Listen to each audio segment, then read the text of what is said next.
प्रभु यीशु मसीह के मधुर और मीठे नाम में आज दिनांक 27 जनवरी दिन शुक्रवार को हम आप सब श्रोताओं का हार्दिक स्वागत करते हैं। आज के दिन के लिए जो वचन है वो लिया गया है रोमियो की पुस्तक उसका 6वां अध्याय 4 पद। वचन कहता है, सो उस मृत्यु का बपतिस्मा पाने से हम उसके साथ गाड़े गए, ताकि जैसे मसीह पिता की महिमा के द्वारा मरे हुओं में से जिलाया गया, वैसे ही हम भी नए जीवन की सी चाल चलें। प्रियो, हमको जीवन के नएपन में चलना चाहिए। हमें भी महिमा में जिलाया जाना चाहिए, जैसा मसीह पिता की महिमा के द्वारा मरे हुओं में से जिलाया गया। मसीही लोगों और अन्य लोगों के बीच में एक बड़ा अंतर है।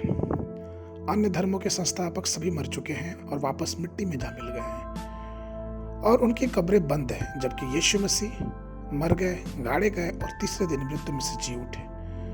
यह एक ऐसी ऐतिहासिक घटना है जो कभी किसी के जहन से हटाई नहीं जा सकती।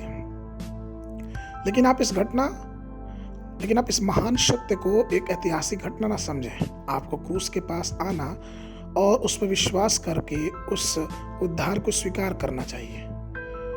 प्रभु मेरे लिए मारा गया, मेरे लिए गाड़ा गया और मेरे लिए मुर्दों में से तीसरे दिन जी उठा। यह अंगीकार हमको अपने अनुग्रह और अपनी आशीष में आगे बढ़ाएगा।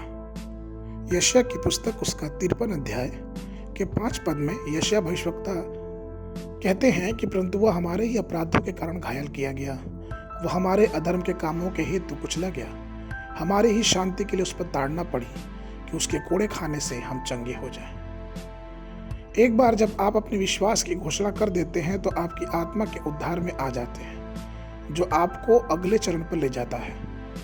आपका अंगीकार करना ही यीशु मसीह की सामर्थ आपके जीवन में लेके आती है।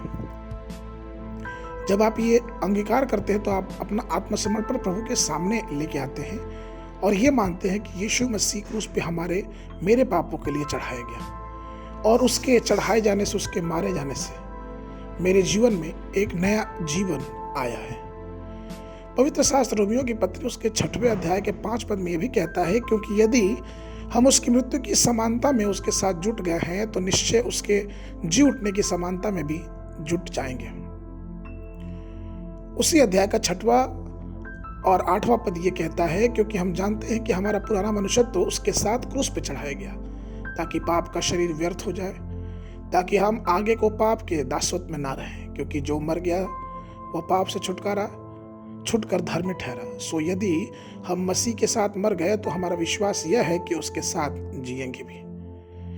प्रियो, यदि आप इस अनुभव को अपने जीवन में पा रहे हैं तो इसका मतलब यह है कि हमने प्रभु की पुनरुत्थान की सामर्थ को अपने जीवन में विराजमान होने दिया है और नए जीवन का आनंद अपने इस जीवन में उठा रहे हैं। आज के मनन के लिए गलतियों की पुस्तक उसका 6वां अध्याय 14 पद। पर ऐसा ना हो कि मैं और उस किसी बात पर घमंड करूं, केवल हमारे प्रभु यीशु मसीह के क्रूस का, जिसके द्वारा संसार मेरी दृष्टि में और मैं संसार की दृष्टि में क्रूस पर चढ़ाया गया हूँ। बाइबल अध्ययन के लिए निर्गमन की पुस्तक 16, 17, 18 अध्याय सुबह के समय और संध्या के समय, मत्ती रचित सुसमाचार उसका 18 अध्याय 1 पद से लेके 20 पद तक। परमेश्वर आप सबको आशीष दे।